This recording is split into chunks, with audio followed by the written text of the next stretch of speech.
Welcome to today's seminar. Today we're going to be going over on how to get into competitive Warhammer. Now, a lot of people ask this question a lot. A lot of people want to play tournaments, but they're too scared. They're like, whoa, guys, the people at tournaments are scary. So scary. They're meta gamers. Well, today I'm going to tell you, hopefully I'm going to convert you. I'm going to show you it's actually a little bit different. It's not quite like that at a tournament. But we have a presentation. Well, what I have done is make a 20 slide presentation to tell you exactly how to get into competitive Warhammer. It's probably filled with spelling mistakes and it's probably going to go badly, but hopefully you enjoy it. How to get into competitive Warhammer 40k. This is my presentation today. I'm going to show you how to get into competitive Warhammer. Why you should listen to me. Why would you listen to me? You know, I mean, I could be anyone. And I have some accolades I want to tell you all about. I am a winner and podium placer of multiple Warhammer 40k events. 12-man, 24-man, 40-plus man, and 80-man events. I've won all podiums at all of these events. Throughout 7th and 8th edition, I've never won a 9th edition event. I've only played in 2. They were both mine. I weren't trying to win. I've attended 40k tournaments across the globe. Multiple across the UK, as well as the EU, such as Gibraltar and Holland, and also the Las Vegas Open, the biggest event in the world. I've been there, you know. I've covered multiple large events across Europe, around the UK, such as the London Grand Tournament, the biggest in the UK. I've also covered the Prague GT, the biggest event in Prague, and I've covered the Gibraltar GT, the biggest event in Gibraltar. What can I say? I've also organised some of the largest events in the UK at 80 man. So this is why I think I have, you know, some credibility when it comes to telling you why I should tell you how to get into a tournament. I can't believe you asked me if I won the LVO. Of course I didn't win the LVO. Do you think I'd have it this small if I won the LVO? What are the different types of events for 40k? Okay. I think, in my opinion, there's 3 types of events, right? There's store run events. So these are like little tournaments that are like in a shop, usually, or like a local gaming club if you've got like 8 tables to go down. And you play on a Tuesday night. And then on the Saturday, they go, okay, let's do a 3-round tournament, you know? It's usually like one day. The terrain's pretty average, you know? It's all right. Usually do it to support local store. There's usually a prize for first place and maybe for best painter because they're trying to get people to paint the models. The second one is like grand tournaments, okay? So these are like larger events that run over the weekend. Usually like 50 players or more, usually. This could be a store, it could be a large gaming center type store. It could be like an independent event organization team that are like running a tournament independently. Like, for example, there's like Blood and Glory, there's my own events. So that's like grand tournament. So a grand tournament is like a large event, you know? It's probably like your average size large event, you know? And then there's something that's a little less common, but are becoming more common, is convention size events. So these are usually the way you have like multiple tournaments all happening at the same time. You have like a 40k, an Age of Sigmar, Star Wars Legion, for example, something like that. Where they're like hundreds of players, like 2, 3, 4, 500 players. In the case of like the Las Vegas Open, 1,000 players in Warhammer 40k alone, plus all the other events. So like convention events are like really large. And they don't happen too often, usually a couple of times a year. But they're massive. Massive, and they're like world renowned, you know. So that's like the different types of events. What are ITC events, you might ask? Now, ITC is something that gets thrown around a lot. You might have heard of it, you might not have. If you've not, I'm very surprised. The ITC is a registration and point scoring system where essentially like how you do at events is tracked on like a worldwide leaderboard where you can compete with your friends, compete with other people who are like doing the same thing, compete with the same faction, so like the best Space Marine player, the best Necron player, for example. And it's tracked worldwide. It's run by Frontline Gaming, which is another organisation who runs tournaments. In the ITC, if you've got an ITC registered events are split into 4 categories. You have RTT, which is Rogue Trader tournaments, which are generally like your one-day events like in stores. You have Grand tournaments, which is like 28 man or more, usually over a weekend, at least 5 rounds. Then you have Major tournaments, which is more than 5 rounds, so usually 6, and it's more than 58 players. So it's quite a large event, like again, like a GT. But in this, the GT is usually smaller. They have this like major in the middle. Now and I will say you've got super majors as well, which is 200 players or more, and usually more than 7 rounds. And you can have a top 8 cut. So a top 8 cut is essentially like after the tournament's played out. If you've got so many players, let's say you've got 400 players and you've played 6 games, you'll have loads of people who've won them all. So they go into like a mini tournament afterwards and play like a knockout event to decide the winner. Now, the numbers and how the events are like categorized are quite arbitrary. They're decided by the ITC, but it's just how they break them up. And the reason they have these is because they're essentially, depending what type of event you play at, you will score different amount of points. Okay, that's kind of why there's different size categories. Otherwise, it doesn't really matter. You know, it's just an ITC event.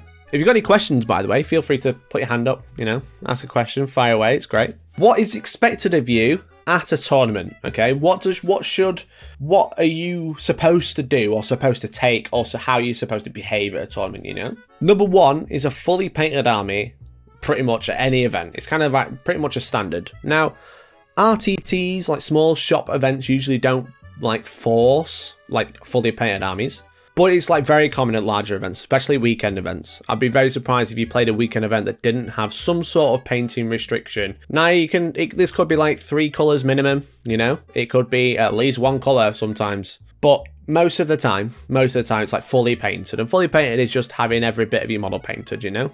It doesn't have to be done well, it just has to be done.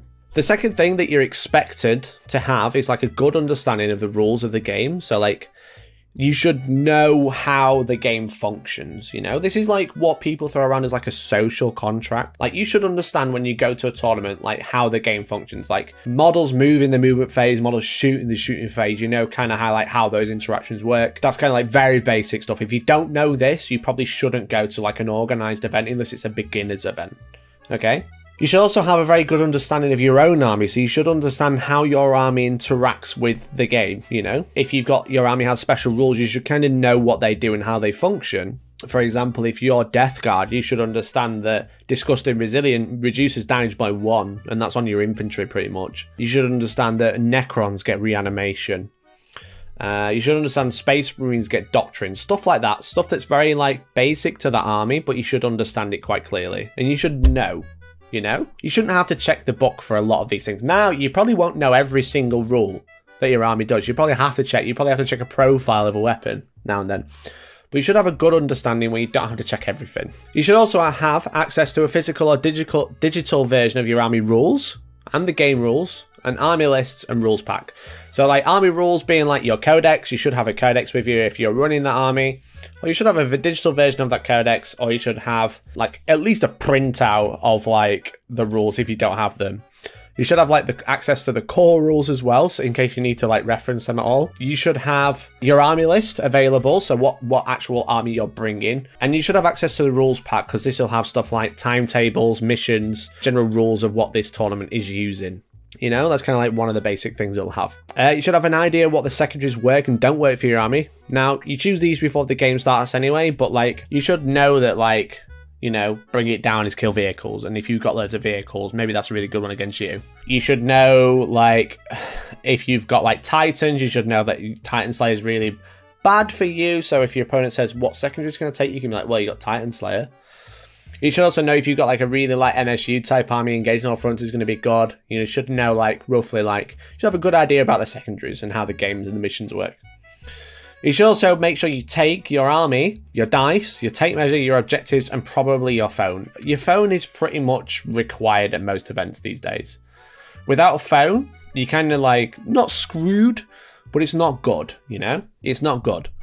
Because you're going to need some access to some apps at most events. Like shop events, probably not, but like at GTs and majors, you'll need a couple of apps to play at a tournament. Is that all right so far, everyone? Is that okay? Are we ready to move on to the next slide?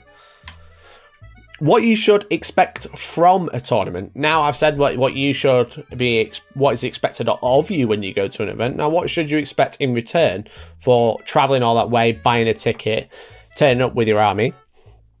Now, you should expect 3, 5, 12, maybe more or maybe less. Excellent games with fun, like-minded people. That's kind of like the reason we go to tournaments, right? We go and have fun and play games. The whole point we play a tournament is so we can play Warhammer. Lots of Warhammer in multiple, like, consecutively. Next slide, please.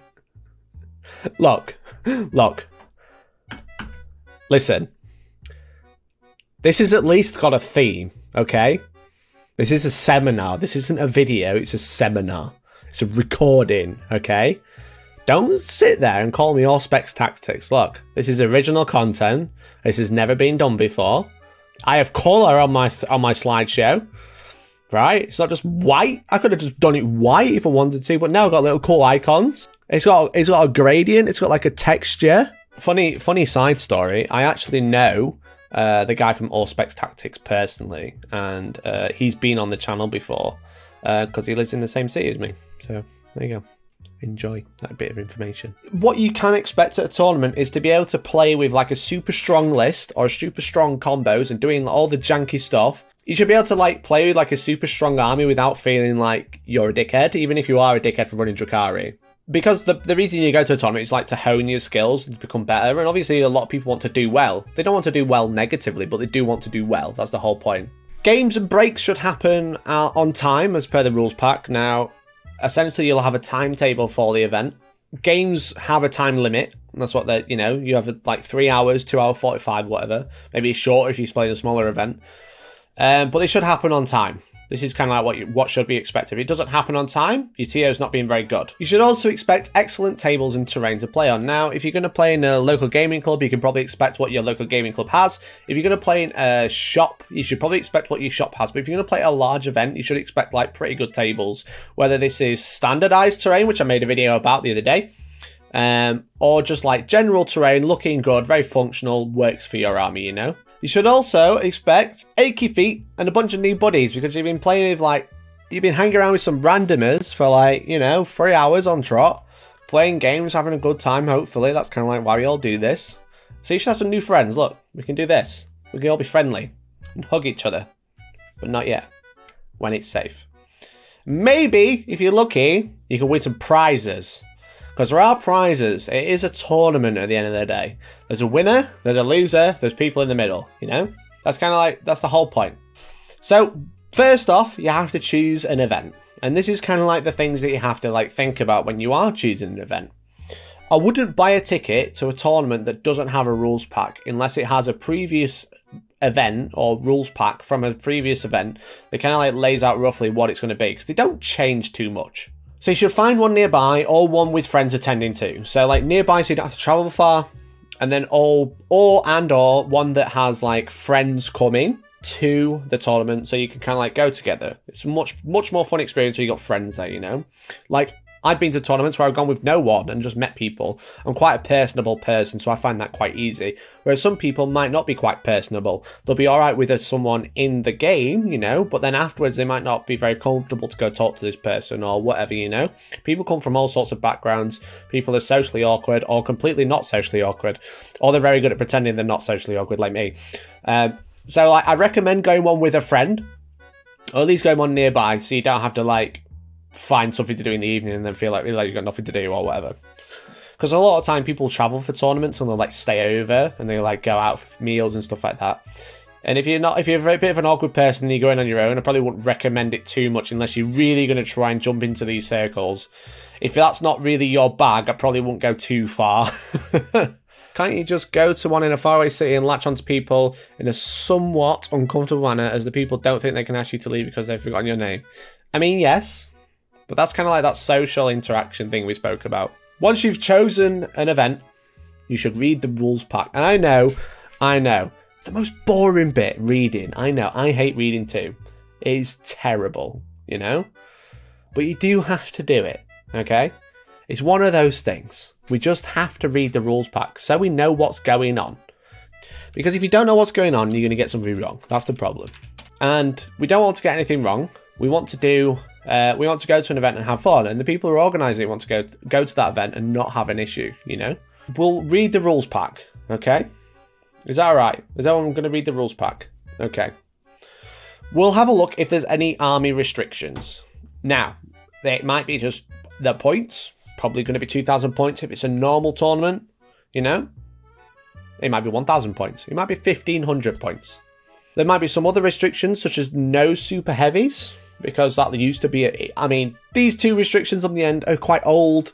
I've been to events like this, but a long time ago. It doesn't really happen in 9th edition anymore. But there might be a restriction of like no super heavies whatsoever, okay? It might just be like, no, you can't bring any Lords of War, no super heavy detachments, whatever, you know? Some I've been to an event where you can't take planes, you know? Oh, they might say no Forge World. Again, a very old restriction, but very recently, right up until 8th edition, I've been to events just before I went to Vegas, actually, where you could only take 1,000 points of Forge World. You couldn't take more than 1,000 points. You have to be like 1,000. You have to have 1,001 points of non-Forge World, you know? So it's one of those things. So there are restrictions sometimes. So if you're planning on going to an event, you should like kind of like know what the restrictions are when you're building your army. Because that's the first thing you got to do. You got to build an army. Okay, so once you know if there's any list building restrictions, you have to know when you need to put your list in. Okay, that's kind of like, you know, make sure you don't miss it. There's usually a penalty. In my events, there's a yellow card, you know, and yellow cards are bad. Are there set missions? Now, most events these days will be using missions from the Grand Tournament pack. Now, that's about to get updated. It's coming out on Saturday, you know? So, if you kind of like have a look and see if there's any set missions, they might be using custom missions. Again, not very common, but they might have a set 6 or 5 or 3 missions in the book. So you can be like, mission 1 is going to be retrieval mission. Mission 2 is going to be sweeping clear. Okay, so you can kind of like get an idea of like what missions you're going to be playing at. You can then look, is the event ITC registered? Are you going to be earning points from this event? Are you bothered about that? You might be. That might be the whole reason you're going to this event, is to earn some points. You know, you might not be asked. You might think ITC, get out. Or you might think, why is it not ITC? I don't think I'm going to go to this event this weekend because I'm trying to get points because I want to beat my friends in the rankings. You know, his laser point is great. Do you think? Does it have a reasonable start and finish time? Now, we all love getting away from the wife or husband for the weekend. You know, we all love that. It's a little holiday away from the kids or whatever. But is it reasonable? Is it taking the mick? Are you finishing at 9 PM every night? Probably going to be a little bit tired, you know? If it's not got a reasonable start and finish time, then maybe it's probably not the event for you. Now, when I went to Vegas, there was a 5-hour delay between 2 games because BCP crashed. We'll talk about BCP in a bit. But the organising app crashed. There's a 5-hour delay, so it didn't finish until 2 AM. It was terrible. Is that in the rules pack? Hopefully you don't have to like experience that. But it was bad. And then the final one you have to look out for, does it have standardized terrain layouts? Now, again, I've spoken about this in a video yesterday. You should go check it out on YouTube. If you're watching on YouTube right now, you should subscribe if you haven't already. And then go watch that video. And then click the join button maybe as well. Then once you've decided that you've got the army restrictions cool, you've got time to submit a list. You know what missions they are, you know if they're registered to the ITC, you've got a reasonable start time, and you know what type of terrain you should expect. Then you should buy a ticket. This involves spending money with a real credit card. I'm afraid tickets do cost money. And then, if you need to, you should register to the event.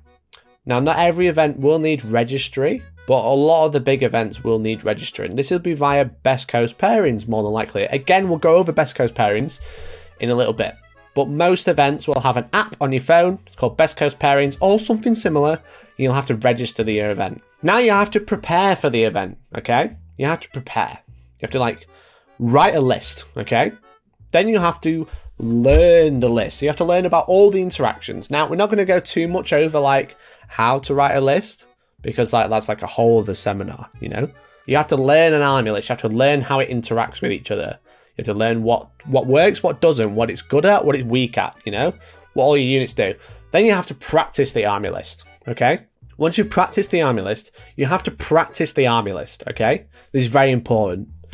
The next step is to play games with said army list, okay? You have to play games with that army list to learn how it works, to practice with it. Then once you've played it a few times and you've kind of practiced with it, you have to kind of like fiddle and tweak it. So you have to like go, okay, this unit isn't quite working for me, or this is like, this part of the list is really good, I really like that, I might duplicate that. Then you have to like tweak it again, and then you have to practice the new army list and play games with the new army list, okay? I should have done like an algorithm, like, have you practiced the new army list? Go back. Then you have to submit the army list to the event to say, like, this is the army I'm going to use in. And then 5 minutes after you can't change your list out anymore, you have to regret the army list completely and decide it's trash. And that's why you're going to lose the event. That's just how you have to, that's just how you have to do these things, you know? It's fine. It's fine. It's totally okay. We all do it, you know? We all do it. Write an army list, practice, tweak it, happy with it, submit it. Terrible army list. Why did I submit this? This is bad. Look, it's how this man goes, you know? This man, here. Regret everything you ever did. Wasted 6 weeks of your life. What you should probably take with you. Now, I asked in the Discord, !Discord, if you want to join. I asked, like, what kind of things people would like to... What things that people don't know they want me to include in this slide. And this is one of them, like, what you should take to a tournament. So, you should take your army, because without your army, you're not going to get very far. You should also take dice, because without your dice, you're not going to get very far. Now, usually, if you're in a shop, you can go buy these things, and that's cool. That's great. You can go buy some new dice. But then you can blame your new dice and why you didn't win that event. You need your books, your codexes, your rule books, whatever. Your tape measure and your objectives. Very basic stuff. Everything that you need to play a game, okay? You should also probably take a printed army list. Now, this is probably take with you, not you have to take. The first one you have to take. This one is very optional. I like to take a printed army list so I can hand it to my opponent. That's not very corona safe, but, you know, hopefully when you are playing tournaments, we don't have to worry about that. But usually you can have it digitally. Best Coast Pairings or Pairings apps will have the list there so your opponent can see it on their own phone, which is nice. You should take a scrap pen and paper. Like, I always have something like this near me, you know? I always have this near me because I love taking notes, you know? This is mostly for, like, when I'm making videos and stuff like that. But, like, I always have something like this with me. Because you're going to have to write something down. Whether it's keeping track of your score, if you want to do it that way. Whether it's to write down an ability that you completely forgot, or you don't have the card for it, and your opponent wants something to remember, like... For example, if you cast Null Zone, you can put it next to your Librarian, so then you know that Null Zone is on, because it will affect the game later, you know? I would recommend 100% your phone. You'll need your phone and a portable charger, because it is going to run out of battery. It's a long day. Usually it's about 9 hours of Warhammer. That's a lot of Warhammer all in one go. And then I'd also recommend a bottle of water, because if you can't get a hold of a drink, some places don't let you take drinks in, that's cool, but a bottle of water is always handy. As someone has mentioned in the chat, that you should take paracetamol just in case you get a headache. Great idea, you know, just one of those things. A method to transport your army between tables, such as a tray, is another great example. Having a tray, like, I like plastic IKEA trays, which are like £1.50. You could get like a dinner tray with non-slip. They're always good because then your models don't move around. Like, so I actually give those out at tournaments. I actually have trays ready to just to take, but not everybody does, you know. Or you can go to McDonald's and then end up with a tray. Blue tack is a great one for sticking models back together. Taking some glue is a great one, just in case you need to stick a model back together, in case you break something. But don't tell people you have glue, or you will lose that glue for the day. You won't get that glue back. Is it worth magnetizing a tray? Magnetizing a tray is a great idea. But, like, having some sort of tray is better than nothing, because having something to move your army between tables is, like, crucial. Tray. Take a tray. Blue tack. Professional. Bring a tray, bring some glue, maybe some blue tack. Maybe some paracetamol, you know? Just something. What do I do when I'm there? You know, what are you supposed to do at a tournament? Like, what happens? You turn up, you've got your army, you've got your paracetamol, you know, you've got like, you've got your tray, you've got a bottle of water, you've got your phone with Best Coast Pairings installed, you've got no idea what it does, but you've got it. You should see if you need to register. You should go and see the TO if you don't know what they look like. Hopefully they're wearing a cool t-shirt like me. I'm usually wearing a cool t-shirt that's like very obvious it's me. Or you should ask a member of staff. You should see if you need to say that you're there, because a lot of places do. They take a register. Like at school, here, Steve, are you here? Here, Forge Breaker, are you here? Here, miss. You need to do that, okay? Then what you need to do is find your table. Usually they'll be numbered. You should probably know what table you're on, or when you register and tell someone you're there, they'll tell you what table you're on. You know, that's kind of like what very crucial bit of information you need. Then what you need to do is say hi to your opponent and act like a normal human being. I'm not going to tell you how to act like a normal human being. I just work it out. I'm sure you'll be fine. What does a TO mean? It means tournament organizer. So TO is tournament organizer, the person who's running the event. You should say hi to your opponent and you go, this is you, look. You say, hi, this is my first tournament. And then the opponent goes, I will destroy your hopes and dreams. Haha. Great. This is how you interact like a person. Now, another important thing you should do is before you play your game, is discuss terrain if it's not already set. Now, standardized terrain is something where basically every table is the same and should be set up the same. And usually the terrain rules are kind of like predetermined. But if that isn't clear, or if it isn't mentioned in the rules pack, you should discuss with your opponent like what terrain does what. Like, is this a ruin? Yeah, it's a ruin. Is this a crater? No, that's a hill, you idiot. Those type of things. On a side note to that, you should be prepared to call a tournament organizer or a TO if needed. If needed. Now, you're not always going to have to call a TO. It's one of those things.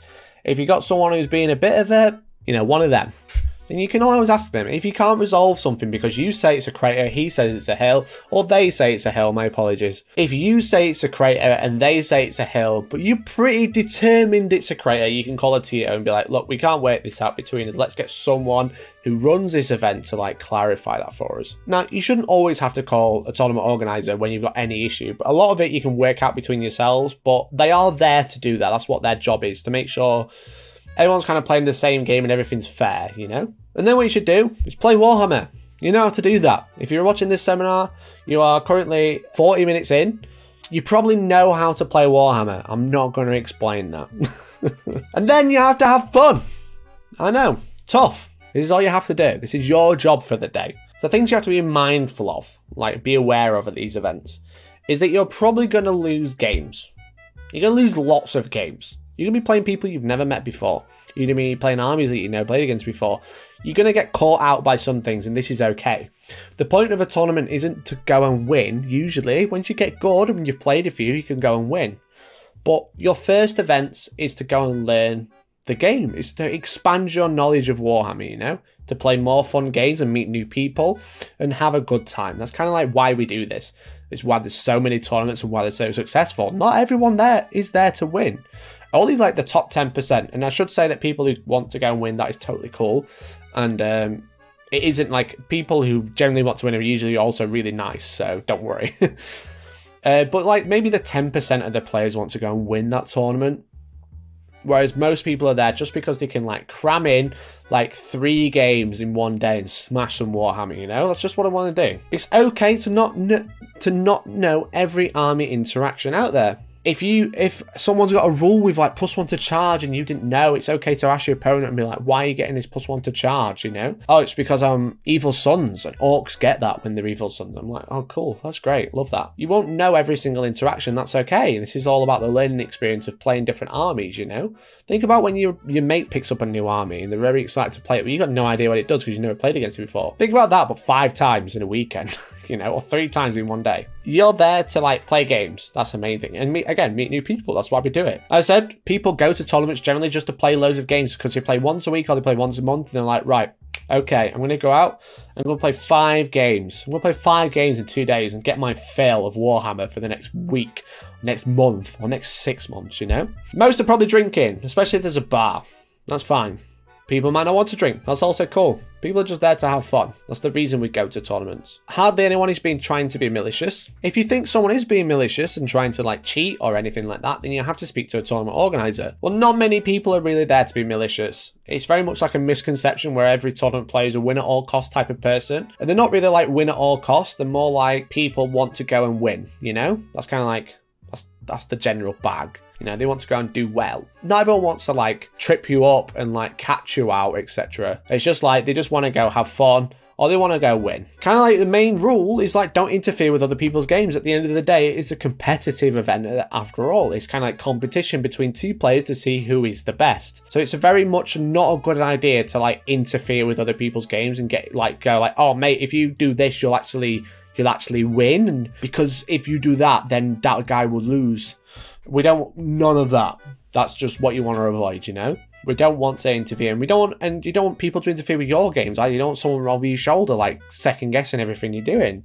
If someone is doing that, then you should have a word with them, especially if it's a friend, and be like, hey man, can you go away? I'm really sorry, but I'm trying to play this person and you're interfering, Interfering with like other people's games is very much like a no-no. It's the biggest no-no.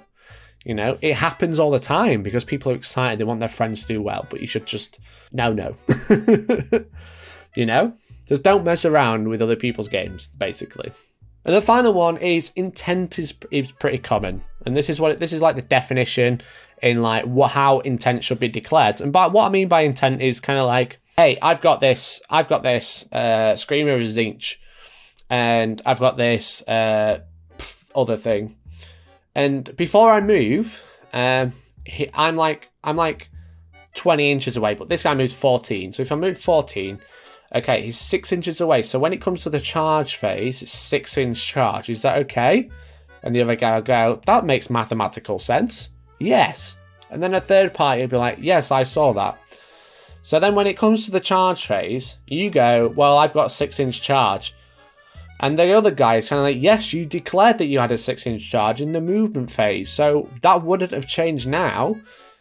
But then when you go to measure it, you realise in the shooting phase you actually knocked something and you move back. But now it's 7 inches. Now, the reason we declare intent is because the game's very hard to get super perfect, you know? It's hard to move your models perfectly. It's hard to keep them there because you're throwing dice over them. People are spilling drinks, you know? It's just very normal. Humans being humans. Nothing's perfect. So the reason we use intent is because you want to like play a fair game where you don't want to like get caught out later, you know? Like if I move here, am I going to be able to charge through this gap? It looks a little bit tight, but can we say we can?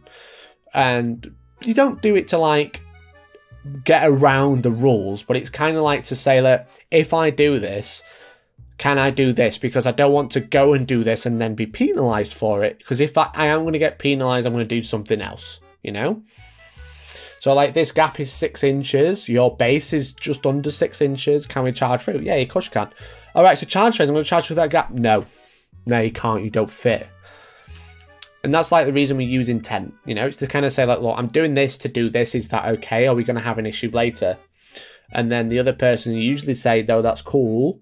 Or they'll say no if you're trying to take the mick, you know, trying to use intent to your advantage and be like, I'm going to charge through this 2-inch gap. Bro, you're actually 12 inches wide. You can't fit through that 2 inches gap.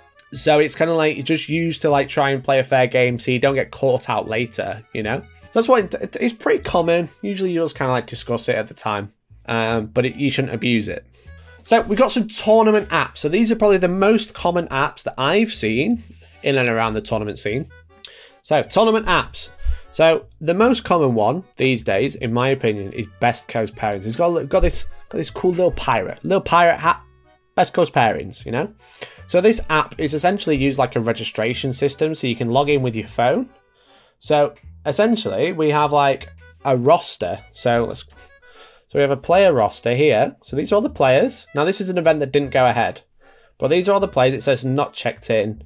We've got a little clipboard like green, which means I've put the list in, you know, so you can view the list. And you can see the list there. This is from 8th edition, so don't worry about what it says. But this is like a battle scribe list. So it's showing you like in a list, you know. So this is one particular player that we've got. We've also got a pass list, which will like break down exactly what's in the list, you know. So this is like the bot of the app describing what's in the list and showing you. But essentially, you've got like all of these players that are like checked in. With these players, I've got their name. I've also got their first and last name. I've got their club, so their team, essentially. I've also got their email address if I need them. So this is kind of like what you use to like, essentially like a registration app. But what I can actually do with this, as well as like keep a track of who's coming to my event, who's put their list in, and look at all the lists, and actually run my entire event from this app. So when the reason I use this app for registration is because I can be like, okay, let's do the pairings, you know? So I can actually do the pairings. So these are the pairings for a round, you know? So you got some examples here of like the scores. So this is the table number, table 1. We've got a win and a loss for Greg and Dan. So I can actually like control the event from here. So I can like show you who is playing who is playing on what table. You can actually put in your score on this app. It's like a scoring system to be like, hey, I've won 91 points, you lost 33 points, so we'll put that into the app. We've got a winner and a loser, so it does all your pairings for you. It can also do the round timing. So it's got the rounds timer at the top here, which says 00. So I can be like, okay, you've got 3 hours for your round. I'm going to put 3 hours onto here and press start. We can also look at the tournament results. So you can see the placings here, look. So you got like Greg Chamberlain in #1 with from Imps Gaming with Chaos, and he won 3 games. He's got battle points of 283. That's 283 points in total. So it shows you the placings as well. You can look at these throughout the day, unless the TO hides them like I do. But essentially, I can control the entire event from here. I can organize your table. I can show you who you're playing.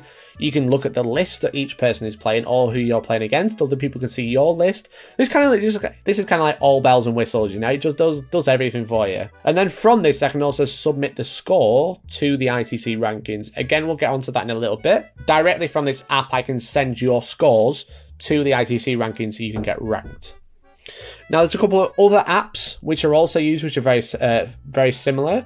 We have Down Under Pairings, or DUP. Best Coast Pairings and Down Under Pairings actually joined recently. So Best Coast Pairings is kind of like, I believe like DUP is helping PCP to make a better app, and they're all going to become one soon. Another one that is like a little bit less used, but is still used across the UK especially, is Tabletop Tournament Organizer, or TTO. Like Age of Sigmar events use this one. It's pretty much the same. You can actually do favourite player and favourite game through this. You know, that's kind of like another way you can like actually do voting and stuff like that, which is kind of nice.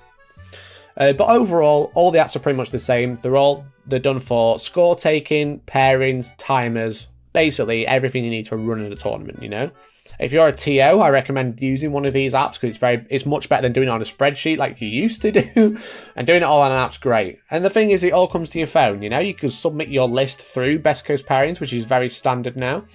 So it'll say like, oh, you have to submit your list before X date. You submit your list at any time up until that point. The tournament organizer can then lock the app so you can't submit your list or change it, and then you can make them all public. It's great. It's great. Now, another app, there's actually another one I want to mention here, but another app you could look at using is ITC Battles, which is a free app, which is essentially used for scoring during the game. So, like, obviously we have like primaries and secondaries, etc. I'm going to like show you like essentially like what you've got. But this is essentially against Terry last year. So on here we've got a 9th edition scoreboard. We've got round 1, we've got command points at the top between me and Terry.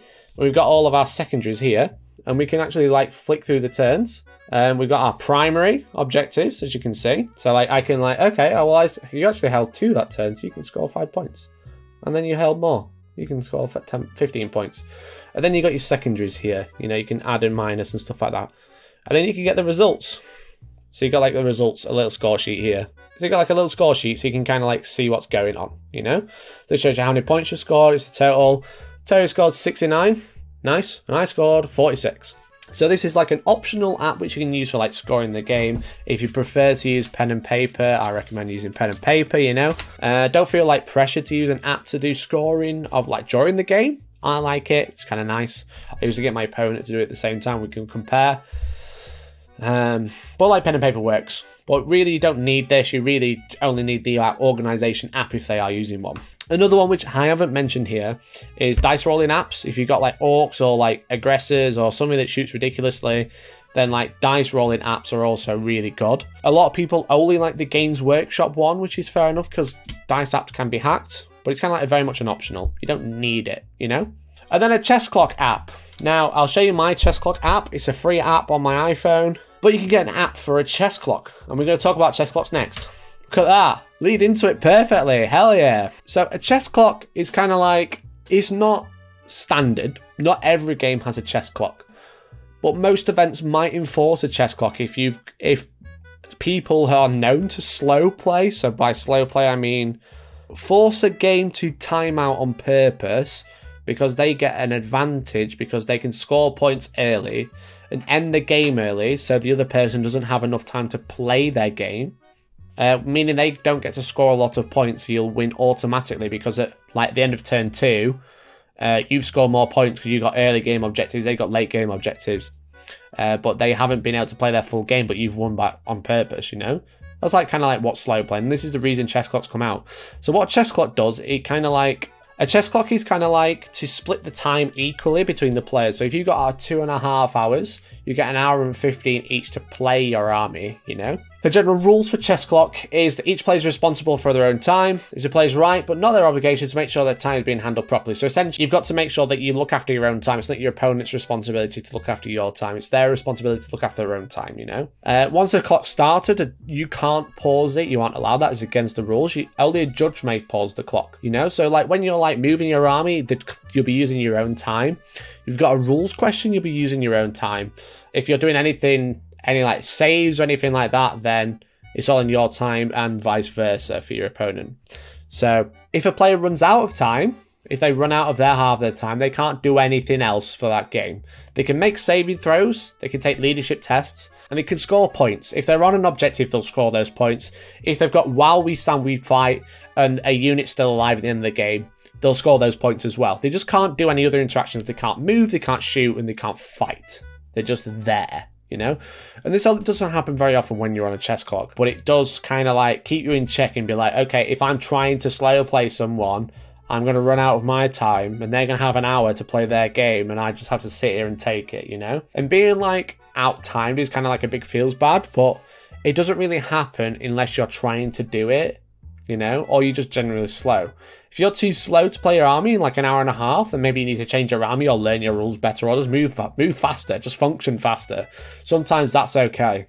Look, I actually have this chess clock, which is the most common one. It's off Amazon. It's like a tenner. Here's one I made earlier. So I actually have this chess clock. There you go. So look, an hour and 15. So we'll press play. So now the timer will start. Let's say I'm on this side of the board. Like, I'll be like going over my turn, I'll do my movement phase, I'll do my shooting, and my opponent has to take some saves, so I'll tap this, and then it'll go to their time, whilst they take some saves, you know? They'll remove some models, they'll do some feel no pains, whatever. And then when they're done, they'll tap it, and it'll go back to my turn, and I'll finish my turn. And then I'll finish my turn, I'll do my points, I'll say, okay, I've got 15 points so far, your turn. And then we'll click over. Now, this is quite a scary thing for a lot of people, but it does make the game fairer if someone is being really slow. I'm like a big advocate for chess clocks, and you shouldn't be scared of one. You should just understand how it works. You've got a pause button here. Again, once it's started, you shouldn't really pause it, but if you need to, once it's reset, it does tell you how to set the time on the bottom, usually. And then you have like plus and minus to change the amount of time. You've got shorter round, you need to reduce it. You've got longer round, you need to increase it. But generally the time is split 50-50 between each player, and then you have an hour and 15 doesn't, it sounds like a long time, but when you've got lots of stuff to do, then you'll use the time quite quickly, especially in the early turns. Once you get further into the game, the turns will go a lot quicker because you'll have less stuff. It's like the ITC Battles app has a chess clock built in. Well, yeah, there you go. So if you want to use an app, you got your phone, you've got a phone charger as recommended, you could use an app. Me personally, I like having a chess clock because I trust it. It's physical as well, and other people don't have to touch my phone. And it's quite corona secure as well, because you're both touching the same button, but you're not like touching the same part, you know? Like you're both touching one side of the button, you can wipe the button down, you know? Whereas if on your phone, you're on your phone, for example. Well, they are quite common in events, you know, chess clocks. But again, if you're playing in an ITC registered event, then chess clocks will be mandatory if one player wants to use them. They won't be mandatory in every table. They might be mandatory on the top table.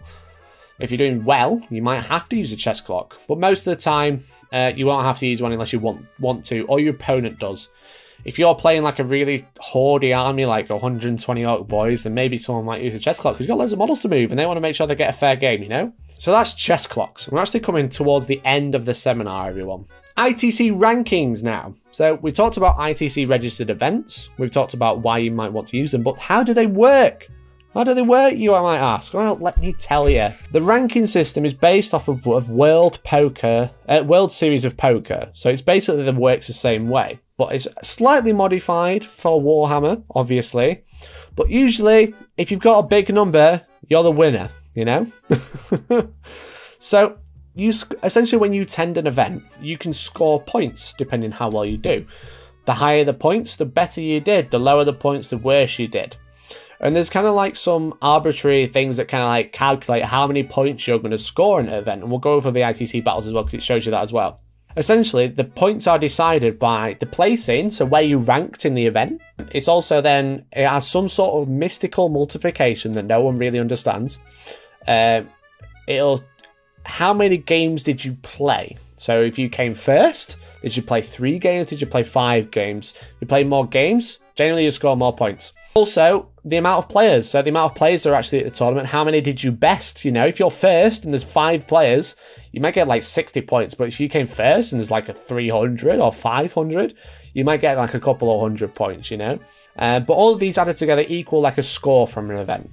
So in this particular event, this is from 2018. So we have the placings. This is for a 28-man 3-round event.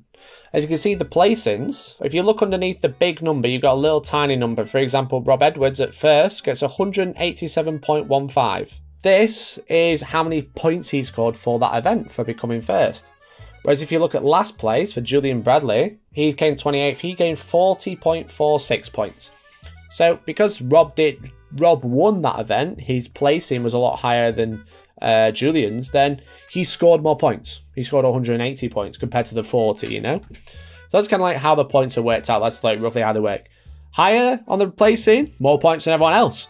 Higher placing with more rounds and more players, higher than everyone else in the world, you know? But how is your score worked out? Now, you have a ranking that is like tracked worldwide, and they basically take your top 6 scores over the year. So if you play loads of events and you do really well in some, really bad in the others, then they'll only take the top 6 scores to work out where you rank in this system. Now, you can have up to 4 Rogue Trader rankings. So this is like 4 one-day events, you know? So you can only have up to 4 of those to actually go towards your score. You can have up to 5 grand tournaments, so 5 larger events, and then up to 6 major or super majors. So really, we're looking for people to run super majors or majors so people can actually get 6 scores.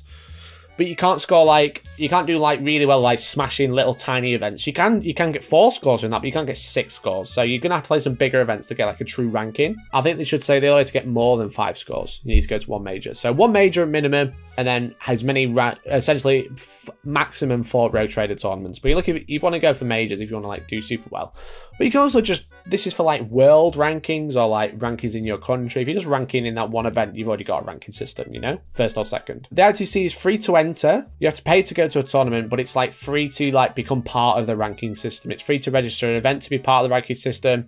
And there's big prizes for best in faction. So the best Space Marine player in the world, the best Dark Angels player in the world, the best Chaos player in the world. And there's also like a prize for first place. If you win the ITC that year, there's actually like a 5 grand prize, you know? Quite a lot of money to be won. But it's free to enter. And then there's other resources to look up if you really want to. That is actually the end of the seminar. That's kind of like roughly how to attend a tournament. That's what you have to do, you know?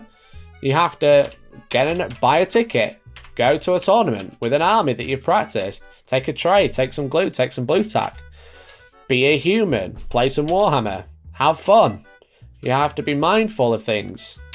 You have to know what the apps do. You have to know what a chess clock is, just in case you need one of those. And you know how the rankings work. The other things you can look at is the ITC Code of Conduct. The Code of Conduct is kind of like the rules and regulations as part of being an ITC event. This is kind of like what they expect. So like how a TO should act on certain occasions, what you should do with a chess clock, what intent means, all that other stuff that we spoke about. It's kind of all written down in the ITC Code of Conduct. Now, not everyone uses this, but it's kind of like a good like base to work an event off, you know? Don't be a dickhead. Play the game fairly. All that shit, you know? And then we got the ITC rankings where you can actually look at the rankings from this year. You can have a look at some... We could have a look right now. Shall we go look? Shall we go look together? We can actually have a look at the rankings now. So you can see that Sean Naden has some rankings. So this is all public. You can go look now if you want to. You don't have to. But let's look at Sean Naden. He's top of the ITC right now. So he's won 6 events. These are the placings he got. This is the scores he got from those events.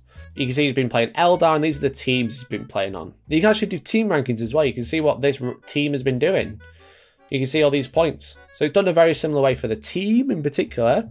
This is all the clubs. So Art of War is currently winning with 10 events. So like the team events work differently, but it's the same thing, you know. It's the top 10 scores from their events. And then you got like the best in faction, so best Sisters player, best Space Marine player. This used to be me. But that's it. That's how you attend a Warhammer tournament, a 40k tournament in particular.